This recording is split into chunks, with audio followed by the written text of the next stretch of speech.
Hi there, and welcome to Masters Personal Training. So today's video, we're going to be talking about why intensity matters. Now, when I say intensity, I'm referring to training intensity firstly. Okay, so how intense your workout is. Now, this is not to be confused by how dense it is, by how much volume you actually you're working at, but the intensity. So when I say intensity, in fact, let me just show you this really briefly. And although it's a mirrored video, hopefully it'll come across and you'll be able to see that.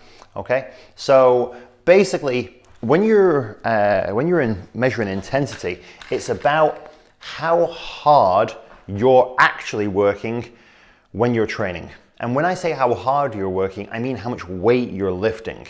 So as an example, let's say you're working with me or one of our trainers and you've got 10 reps to do. And at the end of that 10 reps, you put the weight down and it was hard. But you know in the back of your mind, you probably could have done another 5 reps.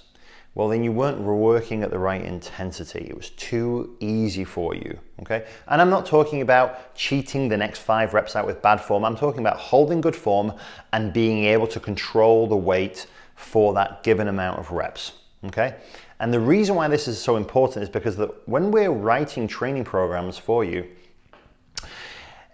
we write that training program based on the amount of work that we want your muscles to do to create a training effect.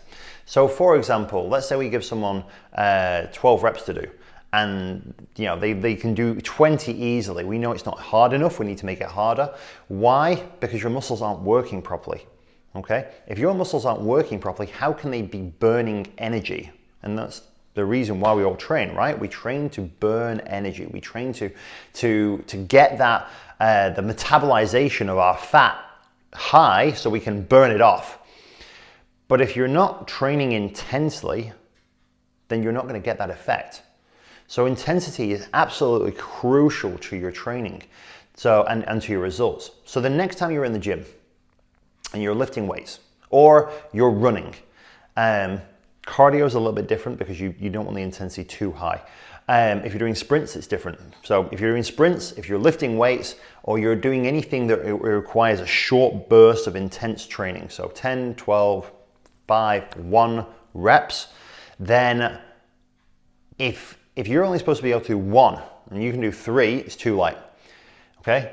If you're supposed to be doing 10 and you can only do 6, then it's too heavy, it's too intense, okay? So don't forget to feed back to your trainer, so me or the guys, and really look at, analyze your training. When I do the bench press, when I do the deadlift, when I do the biceps curl, I was supposed to do 10, I probably could have done 4 more. Tell your trainer, I can probably go heavier, all right? Let's try 1 more weight up. Your trainer will love that. Okay, and you will too, because it makes you stronger, and there is nothing wrong with getting stronger. Okay, you should have no negative correlation with improving your strength.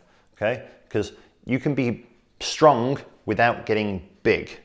Okay, you really can. You don't have to have big muscles to be strong, and just you don't have to lift big weights to get big. Okay, it helps, but there's more to it than that, all right? And putting your weights up and making your training more intense is not going to all of a sudden turn you into Arnold Schwarzenegger. It's not that easy. If only it was, okay? So measure your intensity, and if you feel like you can do more weight, then tell your trainer, and let's get that intensity up and get you burning more energy. And I'll see you soon.